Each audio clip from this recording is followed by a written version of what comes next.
The summer sun blazed over London as thousands of tourists gathered outside Buckingham Palace. Among the sea of faces, cameras, and excited chatter stood the Queen's Guard, perfectly still in their iconic red uniforms and towering bearskin hats. These soldiers were trained to remain motionless no matter what happened around them. They were symbols of discipline, dedication, and unwavering duty to the crown. Lieutenant James Morrison had served as a Queen's Guard for 7 years. At 32 years old, he had performed this ceremonial duty hundreds of times. He knew every rule, every protocol, and every consequence of breaking formation. The heat that day was unbearable, reaching nearly 90 degrees. Sweat trickled down his back beneath the thick wool uniform, but James remained perfectly still, his eyes fixed straight ahead. The crowd pressed against the palace gates, eager to witness the famous changing of the guard ceremony. Parents lifted children onto their shoulders for better views. Tour guides spoke into microphones, explaining the history and significance of the spectacle before them. Street vendors sold ice cream and cold drinks to visitors wilting in the heat. The atmosphere buzzed with excitement and anticipation. James had learned to tune out the noise during his years of service. He had stood through rainstorms, snowfall, and blistering heat. He had remained motionless while tourists made faces at him, trying to make him laugh or break character. He had ignored children who tugged at his uniform and adults who stood inches from his face, taking photographs. Nothing could make him move from his post.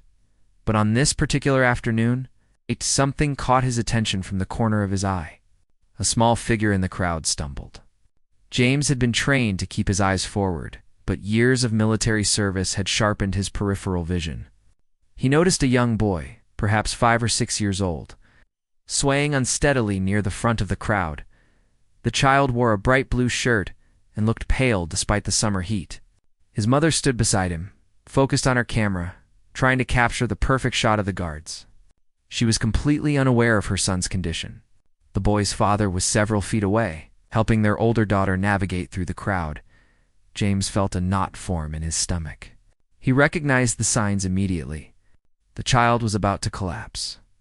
His training screamed at him to maintain his position. Breaking protocol meant serious consequences. Guards who abandoned their posts faced disciplinary action, potential demotion, or even removal from the ceremonial unit. The rules were absolute and enforced without exception. The boy took another wobbly step forward. His small hand reached out toward the iron gates as if searching for support. His eyes rolled back slightly, and his knees began to buckle. Time seemed to slow down for James. In that frozen moment, he faced an impossible choice between duty and humanity. Every fiber of his military training told him to stay put. He could hear his commanding officer's voice in his head, repeating the sacred rules of the Queen's Guard. He thought about his career, his reputation, and the consequences he would face. He had worked so hard to earn this position. Breaking protocol could destroy everything he had built. But then James saw the boy's legs give way completely. The child was falling, and his head was aimed directly at the sharp corner of an iron post. Without thinking, James made his decision. His feet moved before his mind could reconsider. He broke formation and sprinted toward the collapsing child. The crowd gasped in shock. Hundreds of cameras swung in his direction. People stopped mid-sentence, their mouths hanging open in disbelief. A Queen's Guard had just abandoned his post and was running through the crowd. This was unprecedented. This was unthinkable. James reached the boy just as he crumpled to the ground. With swift precision, he caught the child under the arms and eased him down gently, preventing his head from striking the iron post. The boy was unconscious, his small body limp in James's arms. The mother finally looked down and screamed when she saw her son. James immediately assessed the situation with the calm efficiency of someone trained in emergency response. He checked the boy's breathing and pulse while the crowd pressed closer, trying to see what was happening. The father pushed through the masses, his face pale with fear. Other guards maintained their positions, unable to help despite the crisis unfolding mere feet away. The child's pulse was rapid but steady. His breathing was shallow. James recognized the symptoms of heat exhaustion combined with possible dehydration. He carefully positioned the boy in the recovery position and called out for someone to bring water. His commanding voice cut through the chaos. Several tourists immediately responded. Within seconds, other soldiers who were not on ceremonial duty rushed to the scene with a first aid kit. An ambulance was called. The boy's mother knelt beside her son, tears streaming down her face as she thanked James repeatedly. Her husband stood frozen in shock, one hand covering his mouth as he realized how close they had come to tragedy. The boy began to regain consciousness as James applied cool water to his forehead and neck. His eyes fluttered open, confused and frightened. James spoke to him gently, telling him he was safe and that help was coming.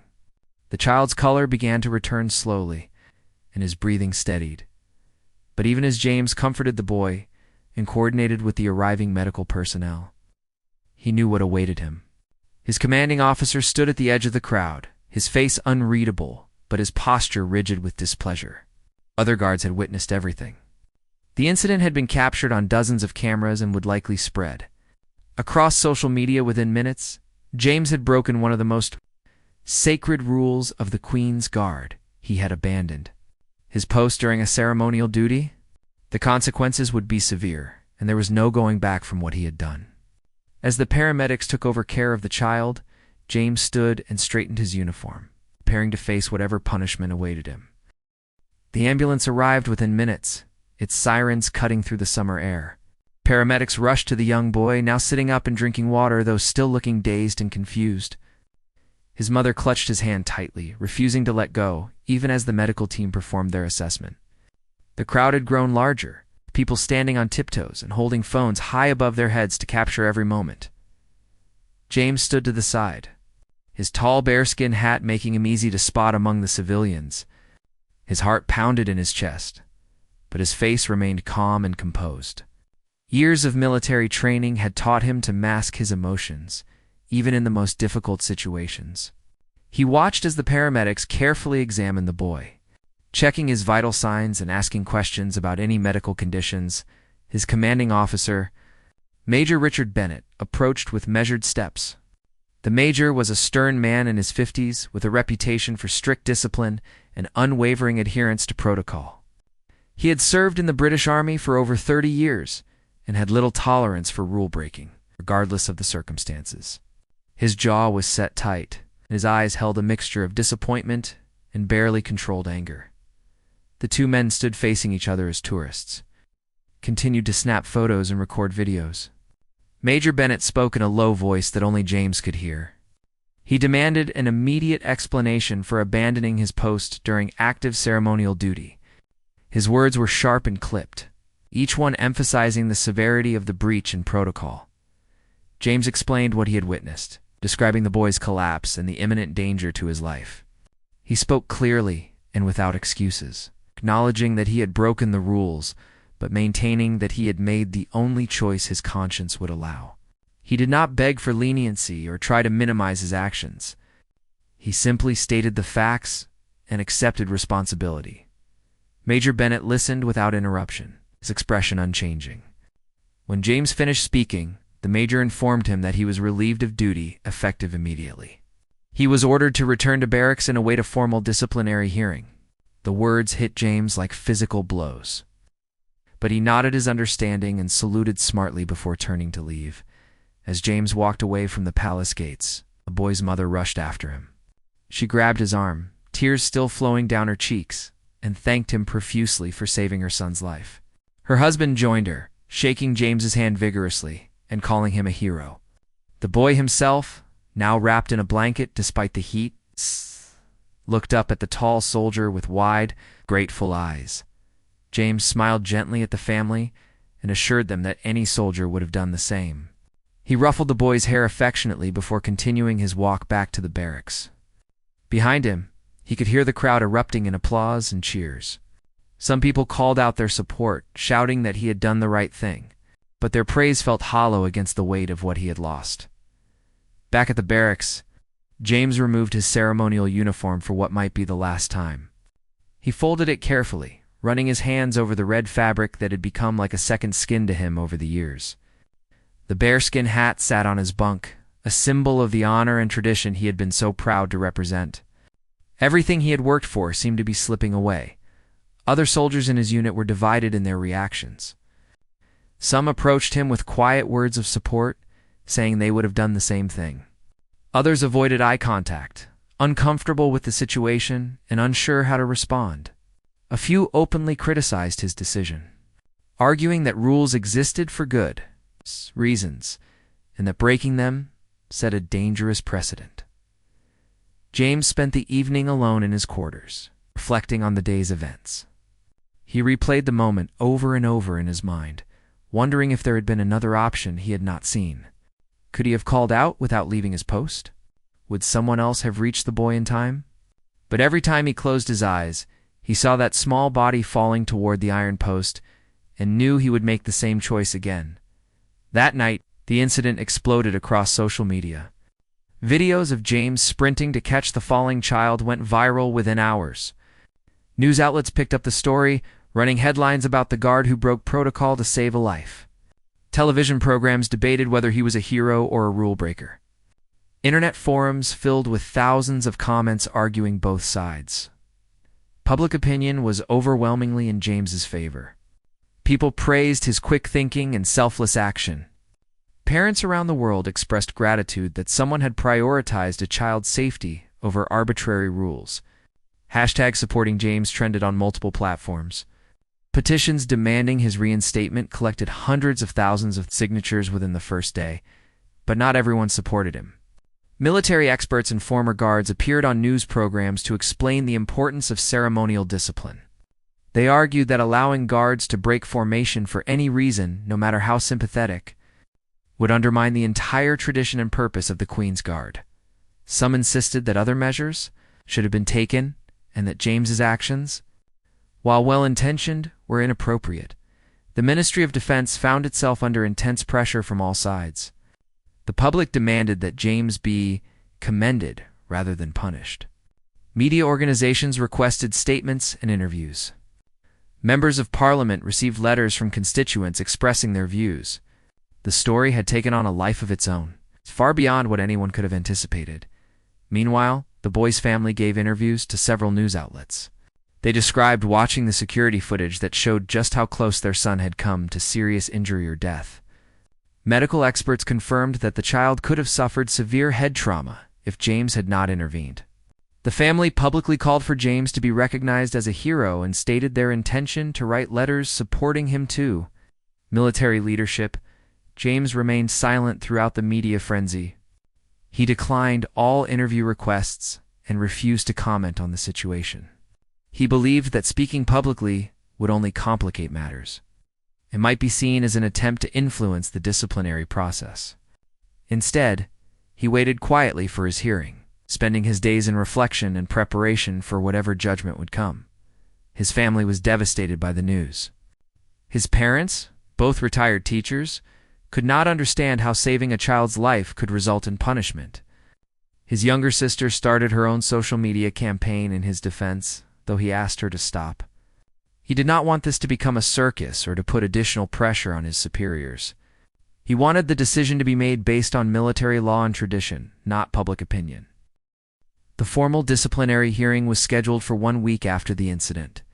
During those 7 days, James lived in a strange limbo between his old life and an uncertain future.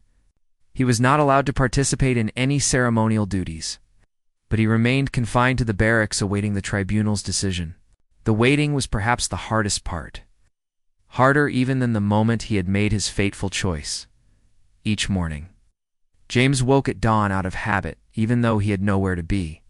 He maintained his fitness routine, running laps around the training grounds and performing exercises in the gym. Physical activity helped clear his mind and gave him a sense of normalcy when everything else felt chaotic. Other soldiers would pause in their activities to watch him, some with sympathy in their eyes, others with judgment. The international media attention continued to grow rather than fade. News organizations from countries around the world picked up the story, translating it into dozens of languages. James became a symbol in debates about duty versus humanity, rules versus compassion, and the role of military tradition in modern society. People who had never heard of the Queen's Guard suddenly had strong opinions about ceremonial protocol, support rallies were organized outside Buckingham Palace and the Ministry of Defense. Crowds gathered holding signs that read "Hero, not criminal," and "Compassion over protocol." Parents brought their children to these demonstrations, wanting them to learn that doing the right thing sometimes means breaking the rules. The outpouring of public support was touching, but also overwhelming for James, who had never sought attention or recognition. His commanding officer, Major Bennett, faced his own difficulties during this period. He received countless letters and emails demanding lenient treatment for James. Politicians called his office seeking updates, expressing their constituents' concerns. The pressure from above and below was immense. Yet Bennett remained committed to following proper military procedure, regardless of public sentiment. The boy's family, whose son was named Oliver Thompson, recovered well from the heat exhaustion incident. Oliver's parents gave several interviews, always emphasizing that without James's intervention, they might have lost their son. They described the guilt they felt for not noticing Oliver's distress sooner and their eternal gratitude to the soldier who had been paying attention. When they were not, Mrs. Thompson, a schoolteacher from Manchester, became particularly vocal in her support of James. She appeared on morning talk shows, wrote opinion pieces for newspapers, and organized a fundraising campaign for James's legal defense if he needed it. She stated repeatedly that if James lost his career for saving her son, she would never forgive herself or the military establishment that punished him. As the hearing date approached, James prepared his statement carefully. He knew he needed to acknowledge the breach of protocol while also explaining his reasoning. He consulted with a military lawyer who helped him understand the potential consequences he faced. The penalties could range from a formal reprimand to dismissal from the armed forces entirely. His future hung in the balance. The night before the hearing, James received an unexpected visitor. Colonel Patricia Hartley, one of the highest-ranking officers in the ceremonial division, arrived at his quarters. She was a formidable woman in her late 50s who had broken numerous barriers during her military career. She sat across from James in the small room and studied him with sharp, intelligent eyes. Colonel Hartley told James that she had reviewed all the evidence, watched the videos from multiple angles, and read the statements from witnesses. She asked him directly if he regretted his actions, and James answered honestly that he did not. He explained that while he understood the importance of protocol, he could not have lived with himself if he had remained at his post and watched a child die. The colonel listened without interruption, then shared something unexpected. She told James about an incident early in her own career when she had faced a similar moral dilemma. She had been forced to choose between following orders and doing what she believed was right. Her decision had cost her a promotion and nearly ended her military career. But she had never regretted it because she had been able to look at herself in the mirror. Every day since, Colonel Hartley could not promise James any particular outcome from the hearing. She was not on the tribunal and could not influence their decision. But she wanted him to know that there were senior officers who understood the impossible position he had been placed in. She reminded him that the military was ultimately about protecting people, not just following rules, and that sometimes those two missions came into conflict. After she left, James felt a small measure of peace for the first time since the incident. Knowing that someone in leadership understood his perspective did not change the potential consequences, but it reminded him why he had joined the military in the first place. He had wanted to serve and protect, and that was exactly what he had done, even if it cost him everything. The morning of the hearing arrived cold and gray, despite being summer. James, dressed in his formal military uniform, complete with all his medals and insignia, he looked at himself in the mirror and saw a soldier who had served with honor for 7 years. Whatever happened next, no one could take away the pride he felt in that service. The hearing was held in a formal military courtroom within the Ministry of Defense building. The tribunal consisted of 3 senior officers, each with decades of military experience. Major Bennett sat to one side as the primary witness against James. The boy's family was not allowed to attend, as this was an internal military matter, but their statements had been submitted as evidence. James entered the room and stood at attention before the tribunal. The lead officer, Brigadier General Thomas Crawford reviewed the charges formally. James was accused of abandoning his post during ceremonial duty, taking formation without authorization, and bringing the Queen's Guard into disrepute through his actions. Each charge was serious enough to warrant dismissal from service. The proceedings began with Major Bennett's testimony. He described the incident in detail, emphasizing the clear breach of protocol and the disruption James's actions had caused to the ceremony. He acknowledged that James had likely prevented injury to the child, but maintained that other solutions should have been pursued. Bennett's voice was steady and professional, showing no emotion as he recommended James's removal from the Queen's Guard. Next, several other guards who had witnessed the incident gave their statements. Their testimonies were mixed. Some supported Major Bennett's position, arguing that maintaining discipline was essential to the Guard's function. Others admitted they had wanted to help the boy, but had remained at their posts. They questioned whether they had made the right choice. The conflicting testimonies highlighted the moral complexity of the situation. Then it was James's turn to speak. He stood before the tribunal and delivered his prepared statement with calm clarity. He acknowledged breaking protocol and accepted full responsibility for his actions. He did not attempt to excuse or minimize what he had done. However, he explained that in that critical moment, he had faced a choice between his duty to tradition and his duty to preserve human life, and he had chosen life. James continued his statement, his voice steady despite the weight of the moment. He described his 7 years of service with the Queen's Guard, the hundreds of ceremonies he had performed flawlessly, and his deep respect for the traditions he had been entrusted to uphold. He spoke about the rigorous training that had shaped him into the soldier he was today, training that emphasized both discipline and the protection of others. He explained that, in the moment before he moved, he had calculated the risks in split seconds. No other guards were close enough to help. The child's parents had not yet noticed their son's distress. Medical personnel were not immediately available. If he had called out from his position, valuable seconds would have been lost. Seconds that could have meant the difference between the boy's life and death, or serious injury. James looked directly at each member of the tribunal as he spoke. He told them that he understood the argument for maintaining absolute protocol. He knew that allowing guards to break formation for any reason could set a dangerous precedent. But he also asked them to consider what kind of army they wanted to serve in and what kind of soldiers they wanted to be. Were they protectors of tradition alone, or were they protectors of the people that tradition was meant to serve? The courtroom was silent when James finished speaking. Even Major Bennett, who had been prepared to argue against leniency, found himself moved by the quiet dignity of James's words. The young soldier had not begged or made excuses. He had simply laid out his reasoning and accepted whatever judgment would follow. The tribunal called for a brief recess to review the evidence and deliberate. James was escorted to a waiting room where he sat alone, staring at the blank walls and thinking about his future. He had no idea which way the decision would go. Military justice could be unpredictable, especially in cases that attracted such intense public scrutiny. In the deliberation room, the 3 senior officers faced their own difficult decision. Brigadier General Crawford opened the discussion by acknowledging that this was, perhaps, the most challenging case he had encountered in his career. The facts were clear. James had broken protocol, but the circumstances were extraordinary, and the outcome of his actions had been unequivocally positive. Colonel Hartley was one of the tribunal members, presented the argument for leniency.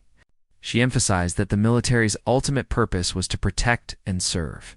James had done exactly that, demonstrating the kind of quick thinking and moral courage that the Army claimed to value.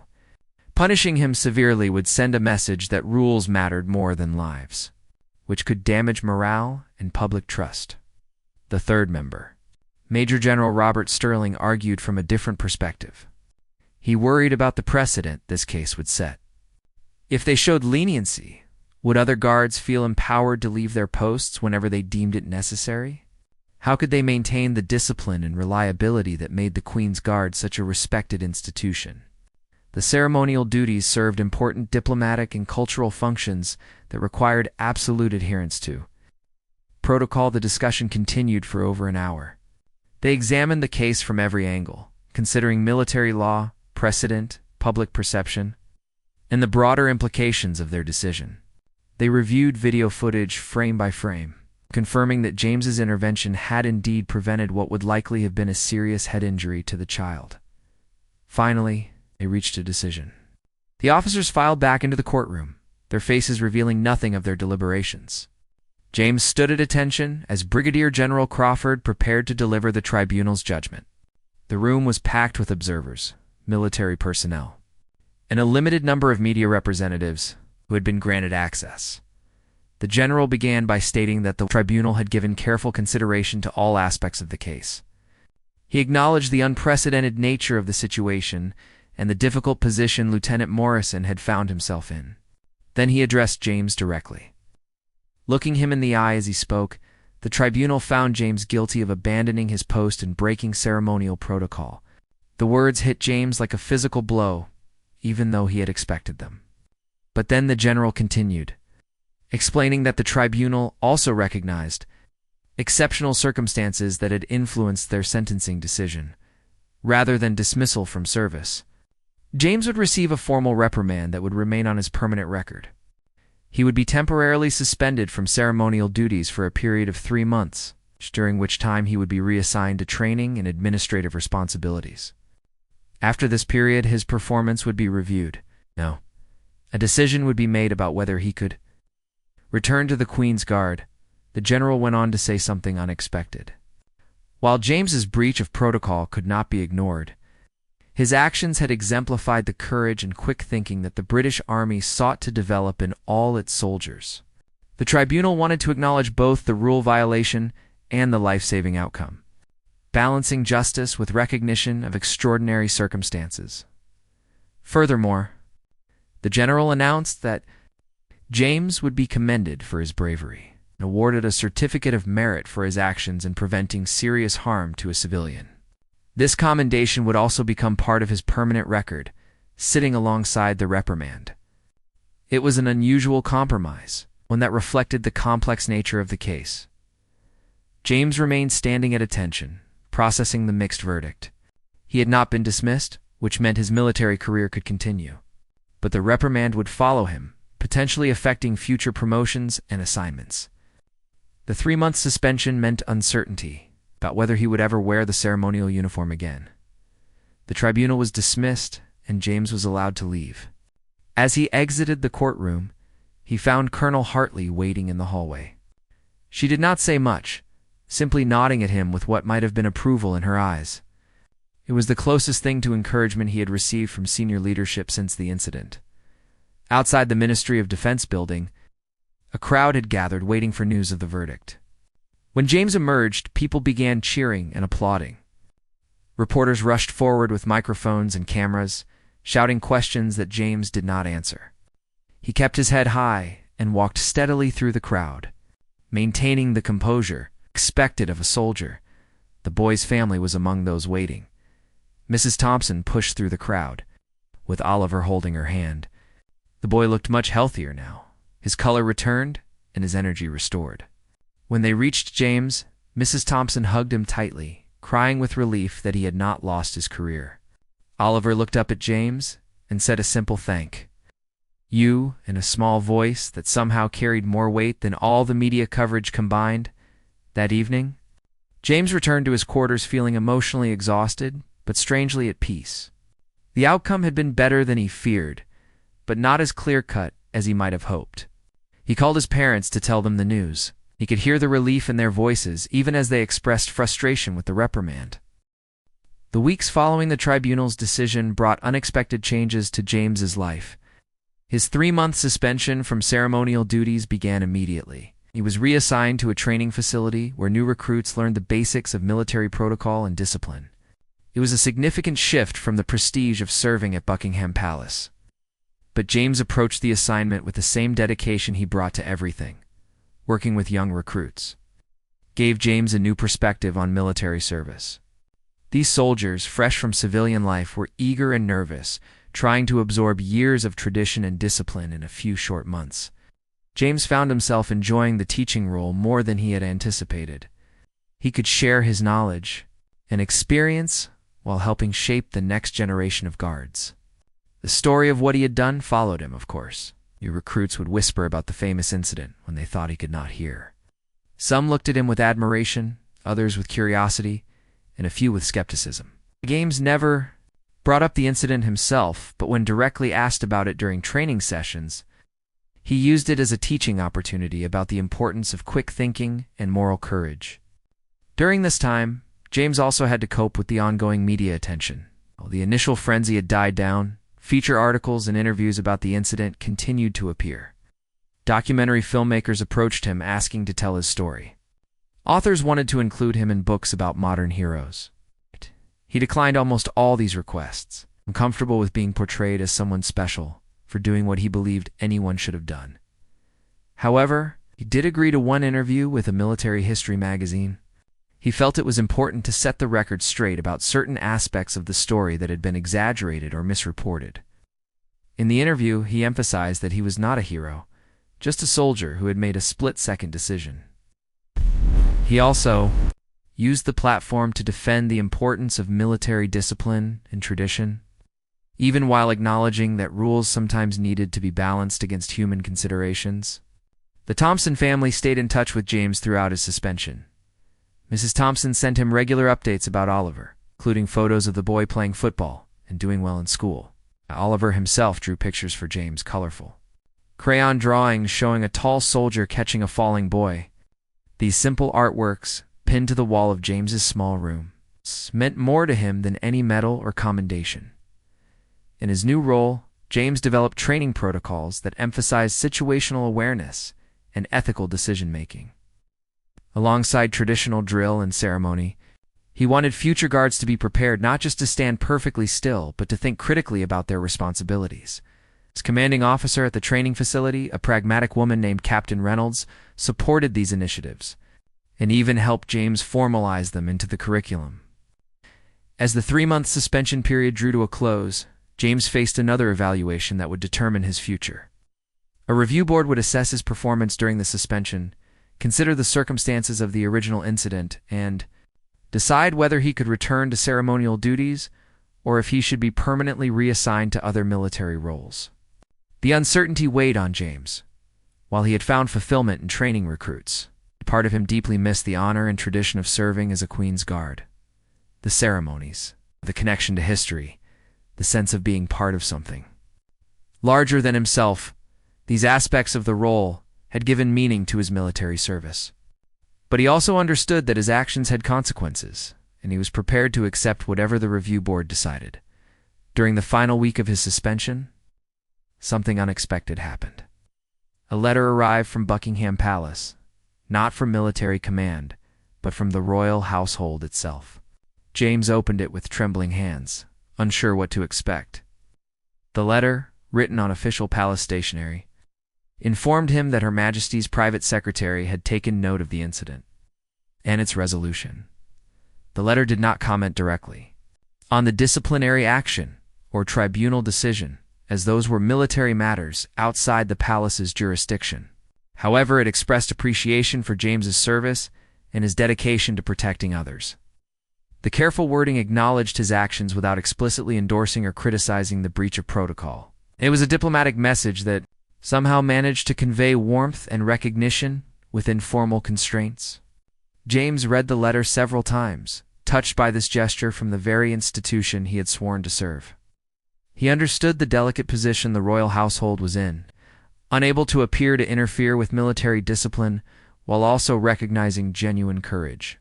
The letter struck exactly the right tone, and James carefully filed it away as one of his most treasured possessions. The review board convened on a crisp autumn morning. The leaves had begun to change color, and there was a bite in the air that reminded James of his first days in the military years ago.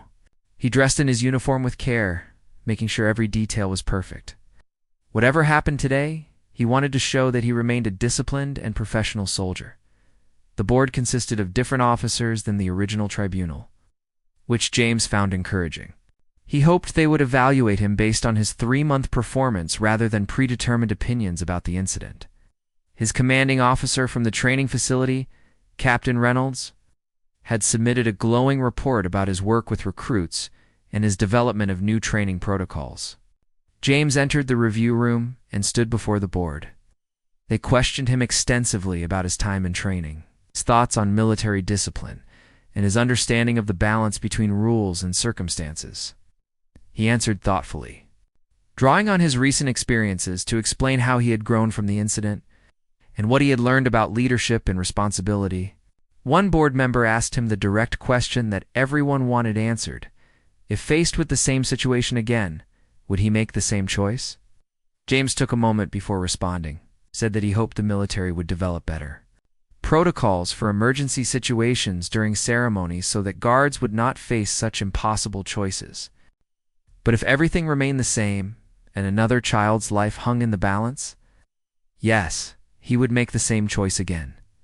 His honest answer could have hurt his case, but James refused to lie or tell the board what they wanted to hear. Integrity mattered more to him than career advancement. If being true to his values meant a permanent reassignment, he would accept that outcome and find a new way to serve with honor. The board deliberated for less time than the original tribunal had. When they recalled James to deliver their decision, he noticed what might have been slight smiles on two of the three faces. The lead officer, Colonel Marcus Webb, announced that based on James's exemplary performance during suspension and his demonstrated commitment to military values, he was cleared to return to ceremonial duties. However, there was a condition. James would serve a probationary period of 6 months, during which his performance would be closely monitored. Any further breach of protocol, no matter how minor, would result in permanent removal from the Queen's Guard. It was a second chance, but one that came with clear warnings and expectations. James accepted the conditions without hesitation. He understood that trust, once broken, had to be rebuilt through consistent actions over time. The probationary period was fair, and he was grateful for the opportunity to prove himself once more. He saluted the board and thanked them for their consideration. James returned to ceremonial duties on a cold November morning. The tourist crowds were thinner now, and the weather had turned gray and damp. He put on the red uniform and tall bearskin hat once more. Feeling the familiar weight and responsibility settle onto his shoulders, everything looked the same, yet everything had changed. He was the same soldier, but also somehow different. Shaped by the experiences of the past months, his fellow guards welcomed him back with mixed reactions. Some treated him warmly, expressing genuine happiness at his return.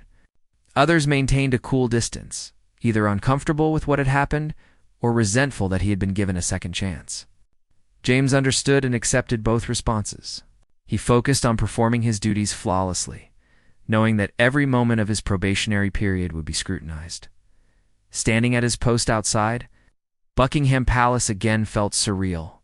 James kept his eyes forward and his posture perfect.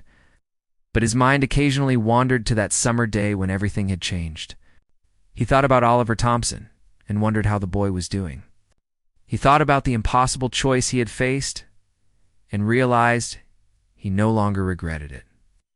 Even with all the consequences that had followed, the probationary period brought intense challenges. James knew that his every move was being watched more closely than any other guard. Superior officers would appear unexpectedly during his shifts, observing him from a distance. He maintained absolute discipline, never giving them any reason to question his commitment or reliability. The pressure made him sharper and more focused than ever before. During this time, the Ministry of Defense quietly implemented new protocols based on lessons learned from James's incident. Guards were now equipped with small emergency alert devices that could summon help without requiring them to leave their posts. Additional medical personnel were stationed closer to ceremonial areas. Most importantly, clear guidelines were established for situations where public safety might be at immediate risk. These changes were not publicly announced, and James's role in inspiring them was never officially acknowledged. But he knew about the new protocols, and they gave him satisfaction. Something positive had emerged from the difficult situation. Winter deepened, and James continued his flawless service. He performed in ceremonies during snowstorms and freezing temperatures, never wavering or breaking protocol.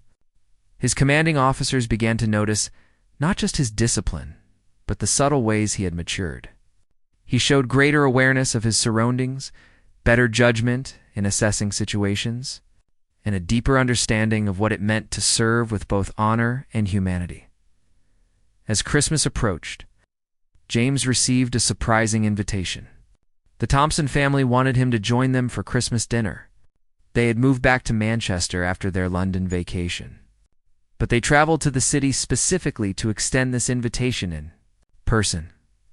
Mrs. Thompson explained that Oliver asked about James regularly and wanted to thank him properly now that he was old enough to understand what had happened. James accepted the invitation, touched by their continued kindness. On Christmas Day, he traveled to their home in Manchester. The Thompson house was warm and decorated with twinkling lights and a large tree. Oliver, now several inches taller and full of energy, ran to greet James at the door with excitement. The dinner was a joyful affair, filled with laughter, good food, and genuine connection. Oliver showed James his room, his toys, and his schoolwork. The boy talked animatedly about wanting to be a soldier when he grew up, inspired by James's example. James gently encouraged him to explore many options and emphasized that being a good person mattered more than any particular career. During the meal, Mr. Thompson raised a toast to James, calling him the man who had given them the greatest gift possible: their son's safety and their family's continued happiness. James felt emotional as he looked around the table at this family he had helped protect. This moment, more than any medal or commendation, represented the true meaning of his choice. After dinner, Oliver gave James a gift, a handmade scrapbook filled with drawings, photos, and written notes from the past months. The boy had documented his recovery, his return to school, and his thoughts about the soldier who had saved him. The final page contained a simple message in a child's handwriting: "Thank you for being brave. You are my hero." James's probationary period ended in early spring as flowers began to bloom around London. He was called to Major Bennett's office for a final evaluation. The relationship between the two men had evolved over the months. Bennett had observed James's perfect performance during probation and could not help but respect the young soldier's dedication and growth. Major Bennett informed James that the probationary period was complete and that he was fully reinstated to the Queen's Guard without restrictions. The formal reprimand would remain on his record, as would the commendation for bravery. But for all practical purposes, James was once again a guard in good standing with full privileges and responsibilities. But Bennett had more news. Based on James's exceptional performance during probation and his innovative work with training protocols, he was being promoted to captain. The promotion came with new responsibilities, including oversight of training programs and mentorship of junior guards. It was an unexpected honor that recognized both his skills and his character. James accepted the promotion with gratitude and humility. He understood that this opportunity was rare and precious, a second chance that many soldiers never received. He promised Major Bennett that he would continue to serve with the same dedication and integrity that had defined his career. Even during its most difficult chapter, the promotion ceremony took place on a beautiful spring morning. James's family attended, his parents beaming with pride as medals were pinned to his uniform. Colonel Hartley, who had become an informal mentor, was also present.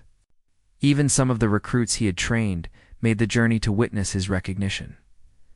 Years passed, and the incident that had once dominated headlines faded from public memory. News stories captured people's attention, and James was grateful to return to a life of quiet service.